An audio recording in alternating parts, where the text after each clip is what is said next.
राधे राधे। जय श्री कृष्णा। प्रेम से बोलिए सूर्य नारायण भगवान की जय। एक था राजा और एक थी रानी। उनके पास सिपाही, घोड़े, दास दासियां, धन दौलत सब कुछ था। सिर्फ उन्हें संतान नहीं थी। इसी कारण राजा रानी बहुत दुखी रहते थे। संतान प्राप्ति के लिए उन्होंने हर तरह का दान धर्म, धार्मिक अनुष्ठान, जप मंत्र, व्रत पूजा पाठ किए, लेकिन कोई फायदा नहीं हुआ। अब राजा रानी दोनों ही बुढ़ापे की ओर बढ़ते गए। बुढ़ापे की ओर बढ़ते हुए तो क्या है कि दोनों गहन सोच में पड़ गए। अब हमारे इतने बड़े राज्य का क्या होगा और कौन बनेगा इस राज्य का वारिस, कौन लेगा प्रजा की जिम्मेदारी। राजा रानी दिन रात इसी चिंता में घुलने लगे। उन्होंने खाने पीने की सुध नहीं रहती थी। तो एक सुबह होता क्या है, राजा के दरबार में एक साधु आता है तो दासी रानी को इत्तला कर देती हैं। तब वह दासी से कहती हैं कि यह मेरा अंतिम दान धर्म है, इसके बाद मैं अपने हाथों से कोई दान नहीं करूंगी।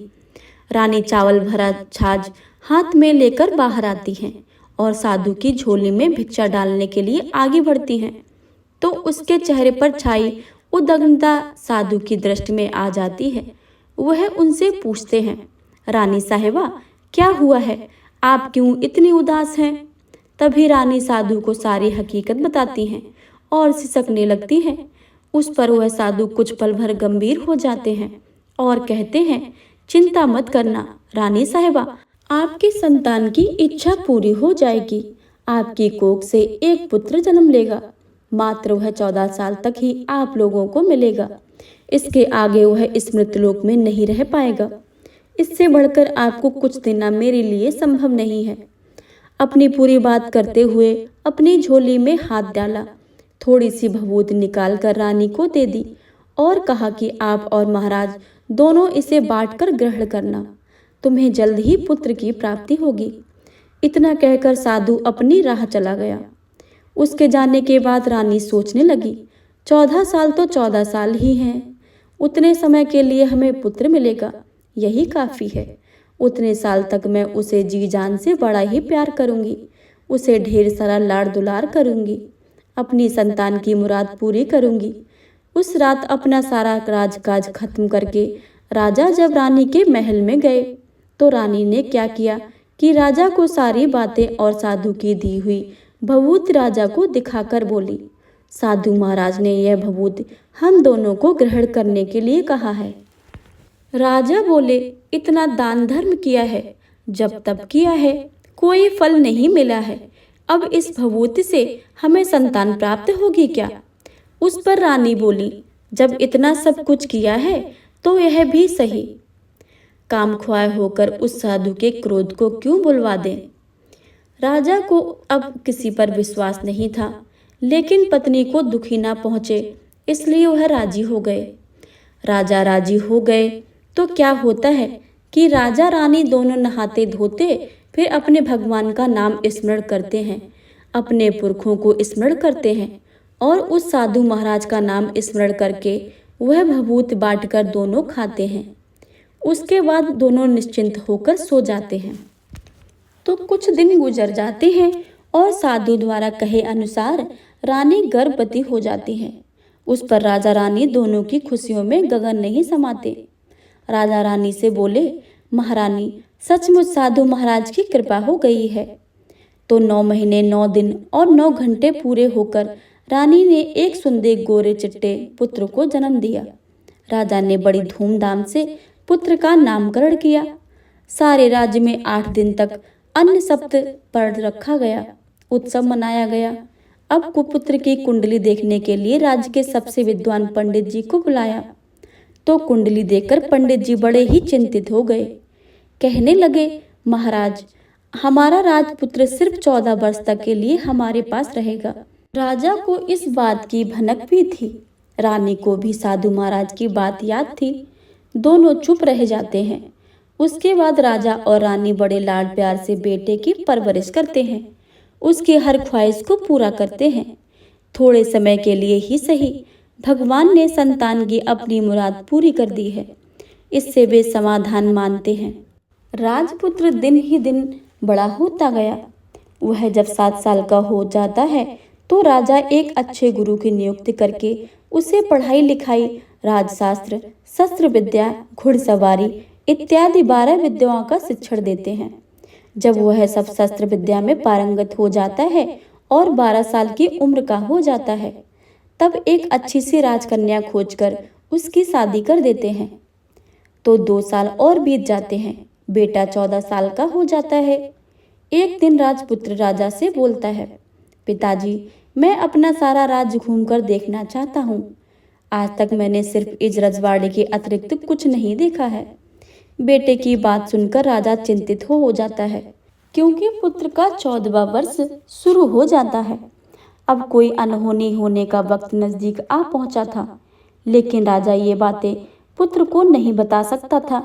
वह क्या करता कि चेहरे पर खुशी लाकर बेटे से कहता, हाँ हाँ जरूर जाओ बेटा, तुम अपना सारा राज्य घूम कर देखना चाहिए। कहाँ क्या है यह सब जानना चाहिए। कल मेरे बाद तुम्ही को तो राजा बनना है। मात्र एक बात ध्यान को रखें कि तुम जहाँ भी रहो, क्या कर रहे हो, यह बात अपनी पत्नी को नहीं बताना। पुत्र कहता है, ठीक है पिताजी, आपने जो कहा है मैं वैसा अवश्य करूँगा। तो होता क्या है कि राजपुत्र दिन भर अपनी पत्नी के साथ मौज मस्ती करता है, खुशियाँ मनाता है और रात को ठीक 12 बजे बिस्तर से उठकर बाहर चला जाता है। फिर पौ फटने से पहले वापस अपने महल में आकर सो जाता है। ऐसे बहुत दिनों तक चलता रहा। वह पुत्र को 14वां साल खत्म होने में कुछ ही दिन बाकी रहते हैं।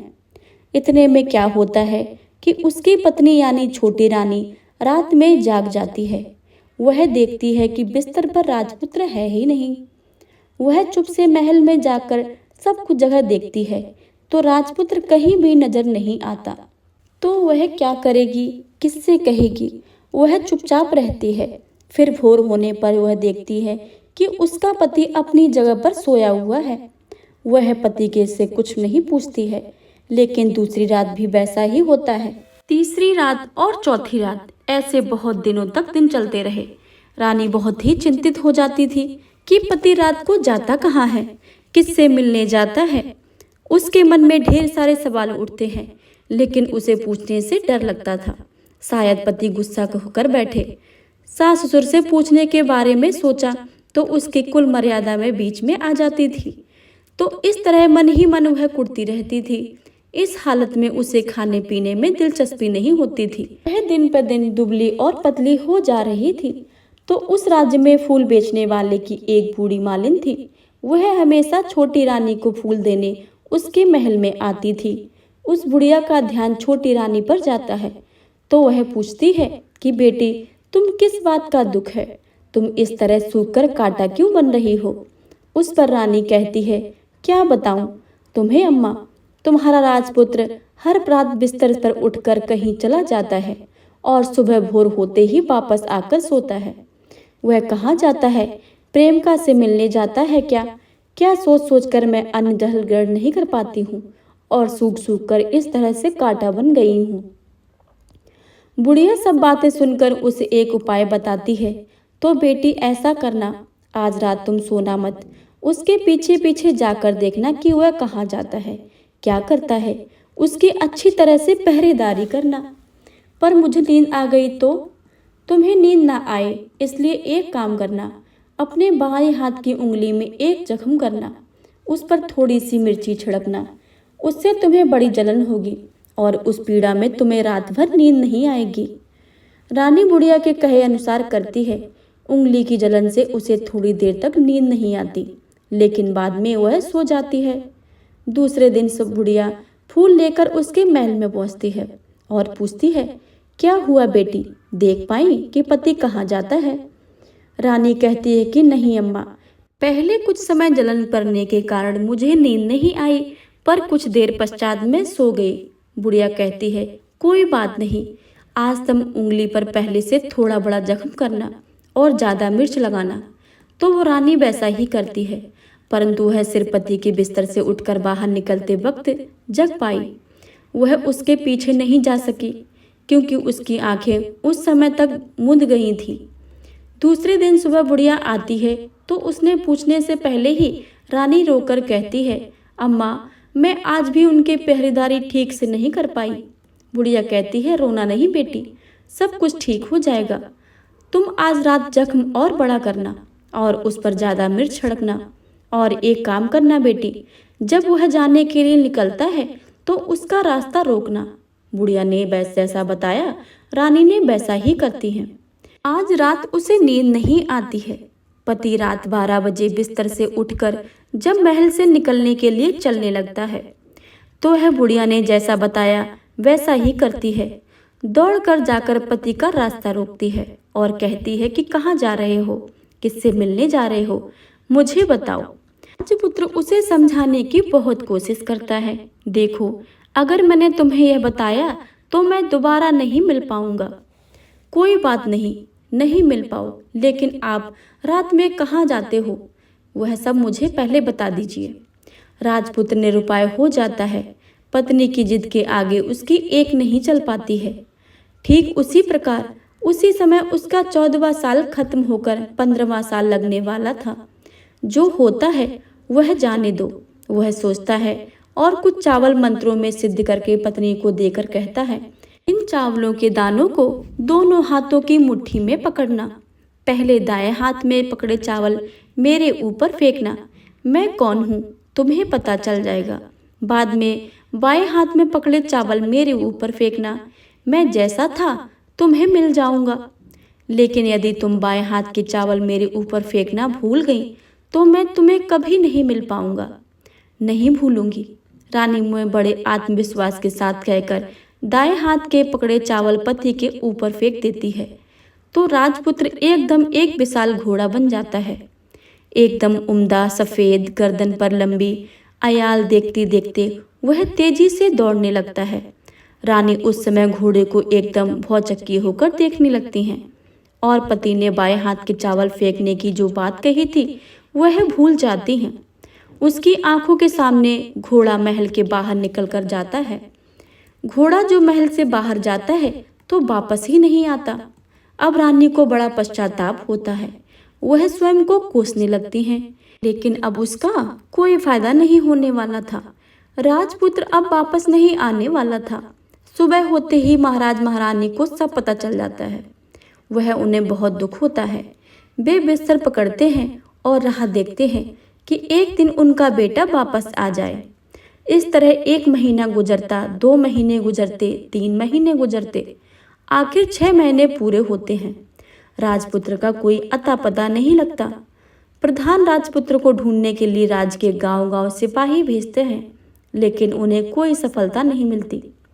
इधर रानी अपनी हट के कारण पति गायब हो गया यह सोचकर स्वयं ही मन को मन कोसती हैं और प्राण लेती हैं कि कुछ भी करके पति को ढूंढ ही लाएंगी और उसे वापस लेकर ही आएंगी। एक दिन वह सुबह उठकर सासुर के महल में जाती हैं और कहती हैं कि मैं अपने पति की खोज में जा रही हूँ। महाराज महारानी को और क्या चाहिए था, कुछ भी करके उनका बेटा वापस मिलना चाहिए था।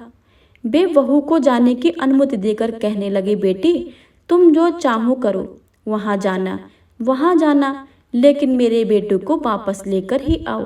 भगवान तुम्हें कामयाबी दे। अब रानी क्या करती कि अपना सीधा वेश बदलकर एक सेठानी बन जाती है। कुछ दास दासियों को, कुछ नौकरों को साथ में लिया, कुछ सामान साथ में लिया और राज्य की सीमा पर जाकर वहां एक भोजनालय खोल लिया। अब आने वाले सब यात्रियों को खाना मुफ्त में देने लगी। मात्र एक शर्त रखी कि खाने वालों को उसकी दिखाई कोई अजीब चीज उसकी मालकिन को यानी राजकन्या को बतानी पड़ेगी। तो वहां आने वाले हर नागरिक अपनी तरफ से मैंने यह देखा है, मैंने यहाँ देखा है कहकर वहां से मुफ्त खाना खाकर जाता था। परंतु रानी को जो बात चाहिए थी वह अभी तक नहीं मिली थी। ऐसे ही कुछ दिन बीत गए तो इधर क्या होता है कि रानी के महल फूल लेकर जाने वाली बुढ़िया से एक बेटा और एक बहू थे। उनका एक छोटा बेटा था, यानी बुढ़िया का एक पोता था। तो बेटा और बहू सुबह शाम काम के लिए निकलते थे, तो पोते को संभालने की जिम्मेदारी बुढ़िया की ही रहती थी। बुढ़िया दिन भर पोते को संभालती थी। एक दिन क्या होता है कि बुढ़िया को पान खाने की आदत थी, तो पान लगाने के लिए चूना चाहिए था। उसे तैयार करने के लिए सीपियाँ लेकर आई। इन सीपियाँ भूनने के लिए गोबर के कंडे चाहिए थे। कंडे इकट्ठा करने के लिए वह बांस की टोकरी लेकर चरवाहे के मैदान में गई। वहाँ बहुत सारे कंडे थे। उन्हें जमा करते करते उसे घर आने में अंधेरा हो गया। इस ओर शाम होते होते ही काम से वापस बेटा बहू घर पहुंचे तो देखा कि बच्चा घर पर अकेला है और रो रहा है। वे दोनों गुस्से से लाल पीले हो गए।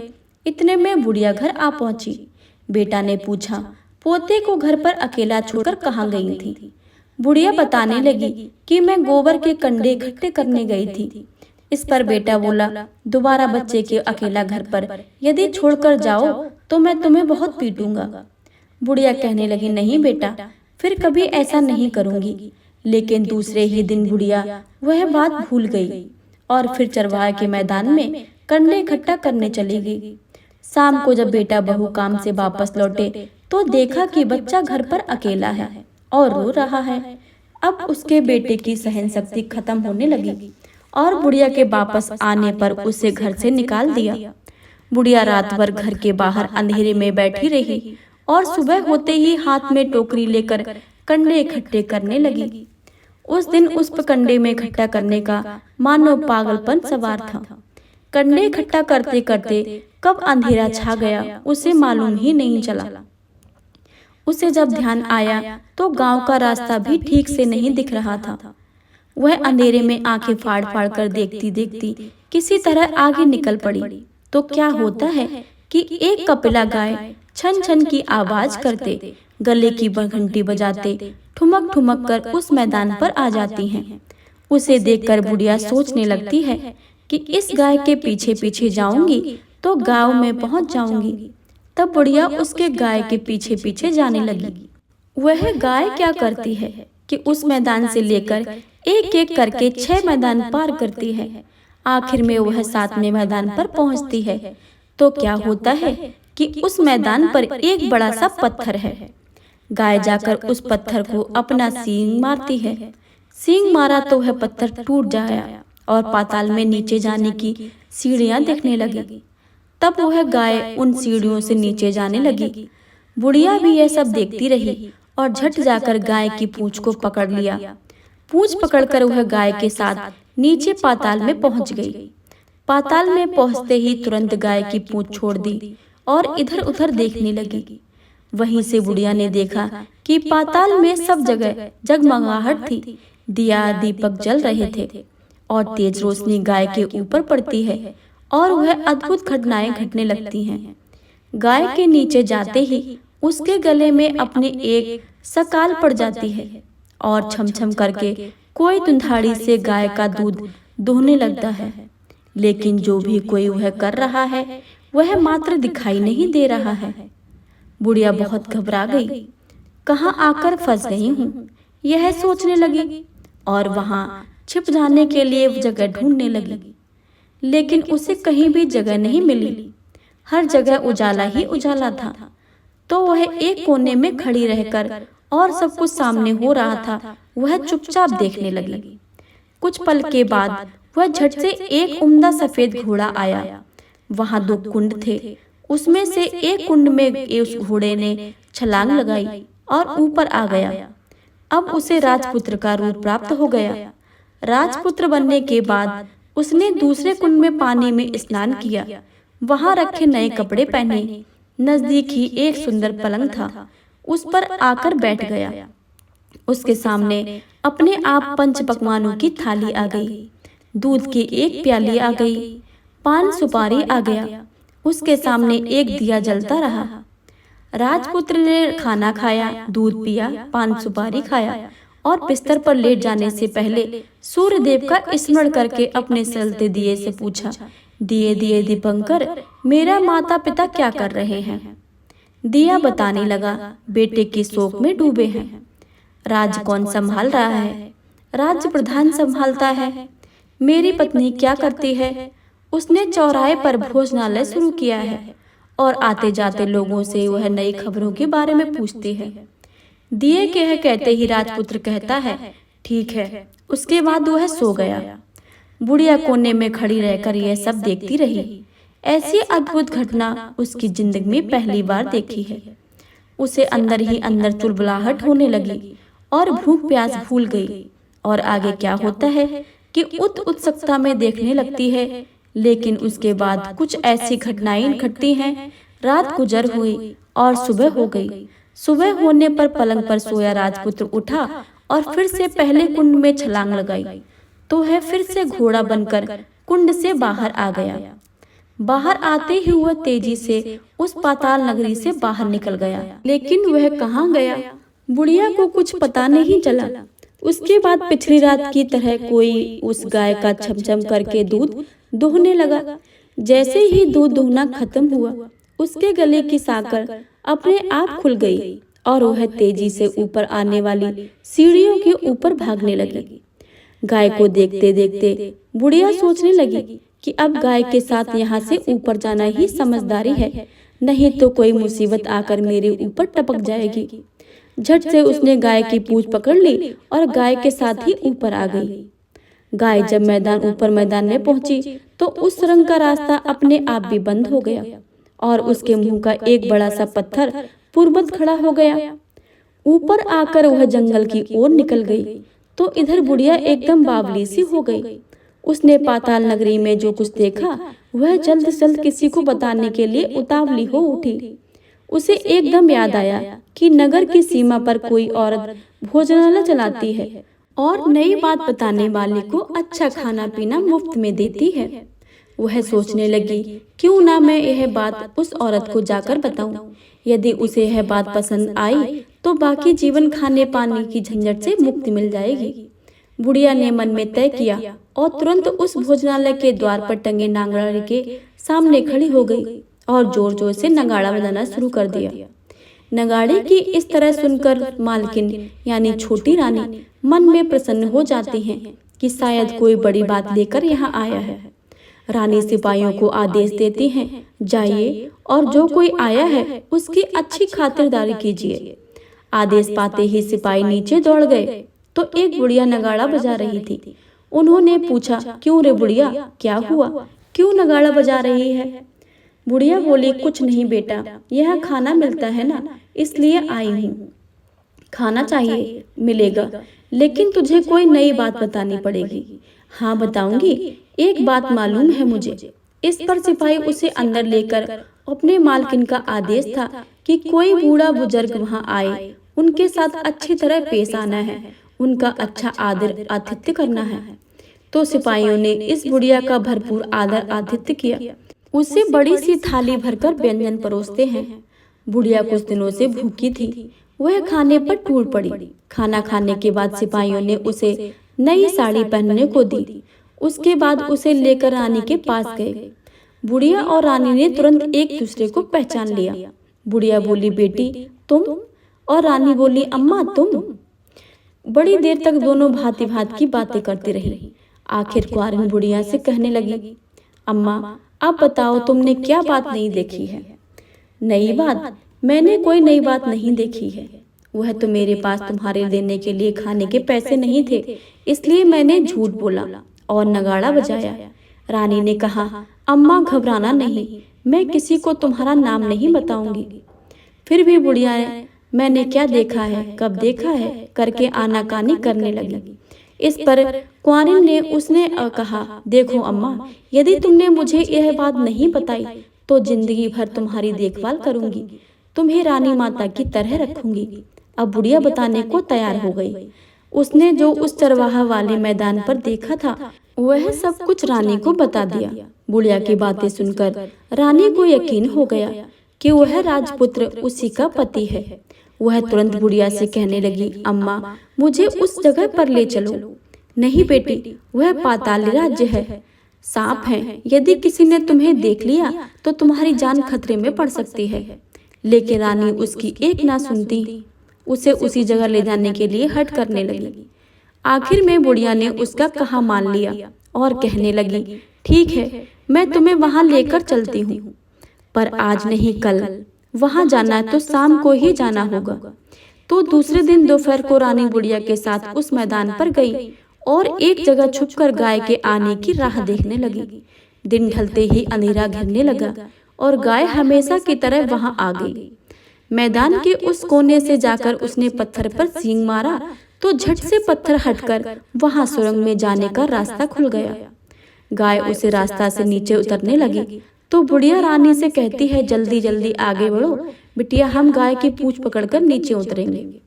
तो दोनों गाय की पूंछ पकड़कर नीचे उतर गईं। बुढ़िया पहले जिस कोने में छिपी थी उस कोने में छिप गई। अब नीचे सब कुछ पहले जैसे घटित हो रहा था। गाय के गले में अपने आप साकड़ पड़ गई और अदृश्य रूप में उसका दूध दूहने लगा। एक सफेद उम्दा घोड़े ने आकर एक कुंड में छलांग लगाई तो राजपुत्र के रूप में ऊपर आया। वह राजपुत्र दूसरे कुंड में नहाने लगा। बाद में उसके सामने खाने की थाली आ गई, दूध की प्याली आ गई, पान बीड़ा भी आ गया। राजपुत्र सब ग्रहण करके सोने के लिए पलंग पर गया तो सोने से पहले सूर्य देव का स्मरण करने कर दिए से पूछने लगा, दिए दिए दीपांकर, मेरे माता पिता क्या कर रहे हैं? तो दिया कुछ जवाब नहीं देता बल्कि वह बुझने लगता है। तब राजपुत्र का कुछ अघटित हुआ, इसका संदेह हुआ। वह उदास हो गया और जो कुछ हुआ है वह जाने दो ऐसा सोचकर सोने के लिए बिस्तर पर लेट गया। अब रानी का संयम छूट गया। वह दौड़कर पति के पास गई और उसके पैर पकड़ने के लिए आगे बढ़ने लगी। राजपुत्र तुरंत ही पत्नी को पहचान गया। वह झट से पीछे हट गया और चिल्लाने लगा, नहीं नहीं, मुझे मत छूना, सर्वनाश हो जाएगा। रानी दोनों हाथ जोड़कर पति से अपनी भूल स्वीकार करने लगी। स्वामी, मुझसे भूल हो गई है। मुझे आपसे नहीं पूछना चाहिए था कि आप रात को कहाँ जाते हो। मैं अपनी भूल स्वीकार करती हूँ। मुझे मेरी भूल की सजा मिल गई है। अब आप घर चलें। आपके वियोग में आपके माता पिता ने बिस्तर पकड़ लिया है। आपकी प्रजा भी बहुत दुखी है। उस पर राजपुत्र कहने लगा, वही तो, एक बार तुम गलती कर बैठी हो, अब दोबारा मत करना, नहीं तो अब मैं जो तुम्हें दिख रहा हूँ वो भी नहीं दिखूंगा। रानी अब विलाप करने लगी, जोर जोर से जमीन पर सिर पटकने लगी। राजपुत्र के मन में उसके प्रति दया उत्पन्न हो गई। वह उससे कहने लगा, यदि तुम मुझे पाना चाहती हो तो तुम एक काम करना पड़ेगा। काम कठिन है लेकिन तुम अकेले ही करना होगा। कहो स्वामी, कितना भी कठिन काम हो मैं वह पूर्ण करूंगी। रानी कहने लगी। इस पर राजपुत्र ने उसे बताया कि इस पाताल से ऊपर जाते ही एक घना जंगल नजर आएगा। ऐसे 6 जंगल पार करने के पश्चात 7वां जंगल मिलेगा। वह जंगल सबसे घना है। उस जंगल के बीचों बीच एक पीपल का पेड़ है। उसके आसपास की जगह पत्ते, फंदे, जटाएं, कांटे इत्यादि से ढक चुकी हैं। वहां बाघ, शेर, सांप, भालू सभी धमा चौकड़ी में बैठते हैं। तुम्हें उन सब को भगाकर वह जगह साफ करनी होगी। उसके गोबर से लिपाई पुताई और उसको पवित्र बनाना होगा। रंगोली से सजाना होगा। उसके बाद वहां धूप कपूर अगरबत्ती जलानी होगी। फूल कुमकुम से पेड़ के तनों की पूजा करनी होगी। दूध दही से बने चावल का भोग चढ़ाना होगा। ये सब तुम्हें दोपहर को 12 बजे के बाद पहले ही करना पड़ेगा। 12 बजने के समय तुम्हें उस जगह पर बैठकर सूर्य भगवान का ध्यान करना। ठीक 12 बजे सूर्य भगवान का रथ वहां उतरेगा। वे सब वहां देखकर खुश हो जाएंगे और कहेंगे कि जिस किसी ने यह सब किया है उसे मैं मन चाहा फल दूंगा। तो तुम सामने जाकर उनके रथ के दाहिना घोड़ा मांगना, मैं तुम्हें मिल जाऊंगा। इतनी बात कहकर राजपुत्र अपने पलंग पर सो गया और छोटी रानी भोर होने की राह देखने लगी। भोर होते ही वह बुढ़िया के साथ गाय की पूंछ पकड़कर ऊपर आ गई। ऊपर आने के बाद वह बुढ़िया से कहने लगी, अम्मा, अब मैं अकेली ही आगे जाऊंगी, तुम भोजनालय वापस जाओ। वह जंगल में जाकर राजपुत्र की बताई जगह ढूंढने लगी और स्वयं आरी से वह सब साफ करने लगी। बाद में राजपुत्र ने जैसे बताया वैसी लिपाई पुताई करके वापस आ गई। दूसरे दिन पौ फटने से पहले उठी और जंगल में उस जगह पहुंची। वहां जाकर इत्र गुलाब का पानी छिड़क कर वह जगह सुगंधित की। धूप अगरबत्ती जलाकर उसे पवित्र किया। और पूजा की सब सामग्री वहां तैयार रखकर सूर्य भगवान का ध्यान करने बैठ गई। जैसे ही पति ने बताया कि दोपहर को ठीक 12 बजे सूर्य भगवान का रथ उस पीपल के पेड़ पर आकर रुकेगा। सूर्य भगवान ने जब रथ से नीचे देखा तो सुगंधित वातावरण देखकर वे बहुत प्रसन्न हो गए। फिर वे बोले, जिस किसी ने यह काम किया है, यह आकर मुझसे कोई वरदान मांग ले और मैं उसे दे दूंगा। रानी ने जब यह शब्द सुनते ही वह तो बिना समय गवाए दौड़कर उनके सामने आ गई और उनको साष्टांग नमस्कार करके बोली, भगवान, मैं वही हूँ, मैंने ही इस जगह को साफ किया है। अच्छा, तो तुम जो चाहिए वह मांगो। भगवान, मुझे आपके रथ का दाहिना घोड़ा चाहिए। सूर्य भगवान बोले, नहीं नहीं, मैं तुम्हें कुछ और भी दे सकता हूँ, लेकिन यह घोड़ा नहीं दे सकता। मेरे रथ के 12 घोड़े हैं, तुम चाहो तो कोई और घोड़ा मांग लो, लेकिन यह दाहिना घोड़ा नहीं, वह मैं तुम्हें नहीं दे सकता हूँ।